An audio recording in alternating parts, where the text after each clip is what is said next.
And on the line with us this morning is Lisa Spencer, Indiana County's Department of Human Services, brought to you by Marcus and Mack, a law firm representing injured people. She's walking around with $5 million just burning a hole in her pocket, and she has no idea how to distribute it aside getting into a convertible, riding down Philadelphia Street, and tossing it out from side to side. Does that sound like a good plan, Lisa?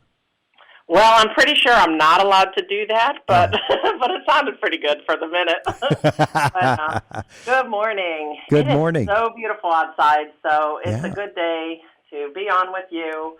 So here's what's happening. The federal government has allotted $25 billion for emergency rent utility assistance. And so Pennsylvania is getting roughly around $256 million of that. Mm-hmm. Of that money, Indiana County is going to see $5,529,506.73. Don't forget about the 73 cents. Absolutely not. So this money is going to go to help anyone who has been affected by COVID-19. So the really, really important key here is we're going to have to show that people were affected by COVID-19. So anyone who lost a job, anybody who saw a significant loss of income, there are things that we're going to have to be able to prove, but this isn't going to be, I don't think, as stringent as last year's money that came down through the Pennsylvania Housing Finance Agency through the CARES Act money. Mm-hmm. So because what ultimately happened is last year the barriers were so stringent that only a third of that money was able to be spent, and that should not happen. What we really hope to do this time around for the landlords in particular, because they have really taken a beating on this, and I'm really hoping that this will be a much easier ask for the landlords to participate so that we can help them. It was through no fault of their own that, people weren't able to pay their rent and the moratoriums kicked in, but that really adversely affected our landlords.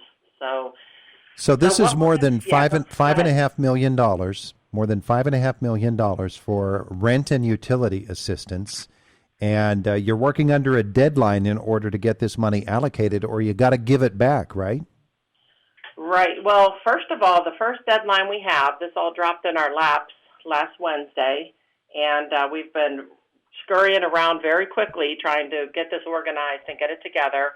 By Friday, I have to have a rather lengthy application completed in conjunction with ICAP. The commissioners and I have gone into a cooperation agreement with ICAP, so they're going to administer and implement this program for us since they are our Indiana County's housing point of contact. Mm-hmm. So it does make sense. I'm a little concerned that this is going to be a lot of work on their staff members, so we're looking to possibly hire one or two positions to try to help out with this under the admin money. So we're still working through what this is going to entail.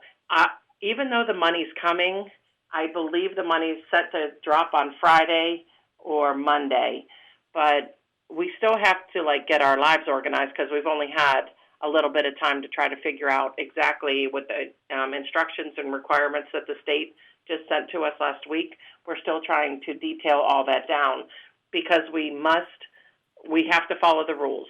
Mm-hmm. So basically, anybody who is affected by COVID who can show that they are at 30%, 50%, or 80% of the average median income for Indiana County, and the state has already calculated those figures for ICAP to use, the applications are going to be prioritized in that order. So it just makes sense. So if you're 30% of the average median income, it means you have the lowest income that can qualify. So we should be prioritizing you. So that's how the applications are going to come in and get sorted and try to help everybody that we can. I mean, initially I thought, good gracious, that's a lot of money. But the more we kind of look down into what people could be assisted with utility and rent and the amount of months that we possibly could help somebody, I mean, it's. I guess it's not that big of an ask because it goes very quickly. Yeah. So the goal is to make sure that we follow all the rules and we get this assistance out to the people who need it the most for all of our residents of Indiana County, and make sure that we do that legally, because Sure. all of this program is going to be audited. Mm-hmm. It's a given because of the amount of money, too. So we're going to work with different county partners, and we're also going to try to work with different agencies to see how many people we can assist to try to get applications in through ICAP. So we're not up and running yet because we're not able to access the Compass system, and that's what ICAP's going to have to be. That's how people are going to input their applications through the Compass system, and then the state will be sending those Compass applications directly for Indiana County back to ICAP, Mm-hmm. or ICAP can jump on. Now, the biggest question is going to be, because we're hearing it through all the vaccine issues, the people that do not have computers and do not have access to the internet. So ICAP is going to also try to, we're going to have paper copies that we can mail out and people can send back in. People could try to figure out how to stop by and arrange to pick those up at ICAP. They're still, I believe, on an appointment-only basis, so we're trying really hard not to, have too many people kind of go walk in for them. I don't think they're doing that right now. Mm-hmm. The other thing is, it might be possible if somebody is having issues with transportation, we might be able to help them with that Compass application over the phone with some of the ICAP staff. So these are things we're still working out, because our fear is that it's going to be a substantial increase in work for ICAP. So Yeah. we're working through it together, and we just want to make sure that initially we're getting this word out to Indiana County residents. I'm happy to come back on the air with you next week or even the week after to try to, get more outreach Yeah, we'll to do the that. community. Yeah, because I think it's just going to be a matter of, we're still learning what we're doing, so it's going to be a little bit of a learning curve as to, how this is going to be implemented and how it plays out a little bit.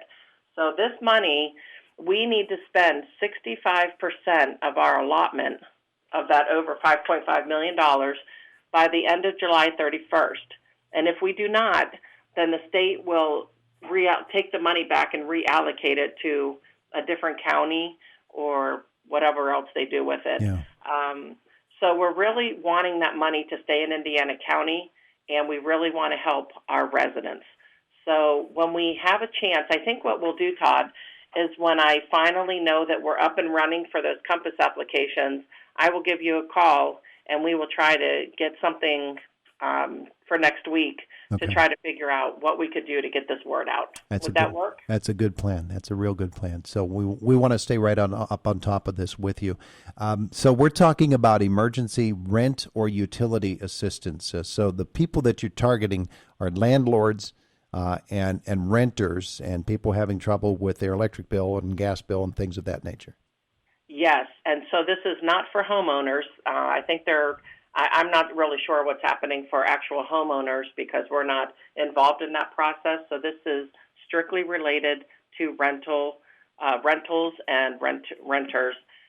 So one thing that's actually kind of helpful for us is when they do the Compass application, ICAP has a system called ORS, which is their software system that they keep all their data in. And it is able to be flagged for indicators for people who are in rent arrears, for the rent payments, utility arrears, and utility payments. Mm-hmm. So it's kind of keeping track of some of that for us already, which is very nice. So I think if we can kind of use both systems, have everybody's information in there, the trick is going to be the prioritization of applications, because the 30% and 50% are mandated by the state that they will be prioritized in that order. and then you will follow up with the 80% of the average median income. But that actually just seems fair to me as well. Yeah, well, the thing is, once you get everything in place, then things should move pretty smoothly. But it just takes so long to get things in place because you don't have this structure built right from the start. When you're not really expecting you're going to get this mandate and these rules will be in place. So, a lot of hard work ahead for the Department of Human Services and particularly for ICAP to get this program going. If people want to follow along, Lisa, what do? They go to your website? Well, it won't really be our website. I think we'll have it up on different Facebook pages and stuff because we have trouble adding to and from our website freely. But we will make sure that we are working on different outreach things. So we're definitely going to stay on the radio. It'll be in our Human Services newsletter, The Informer. We're going to work with the Housing Consortium. We're going to work with Dick Clausen and the Landlords Association. We're going to work through separate messages through our constant contact.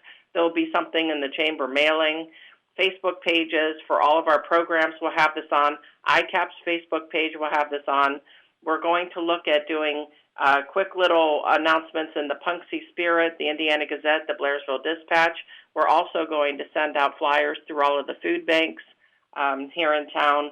So we're really working, we're working very well together, but ICAP and my office work extremely well together. And so we're kind of doing this as a collective effort for all of us to kind of pull together and try to figure out how do we get the word out to a massive amount of people. I believe we have access to the churches, all of the churches in the county, and supervisors and township supervisors and mayors.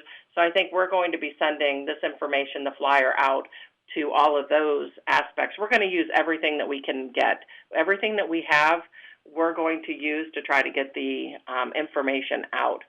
And right, so the one thing we're going to have to ask everyone is to we're going to have to be patient. There's a lot of work involved in this. This is much more work than it was last year. Yeah. And the applicants are going to have to know, what they were assisted with last year, because it's very critical that this money does not overlap any money that was used last year. Okay. Last year. Okay.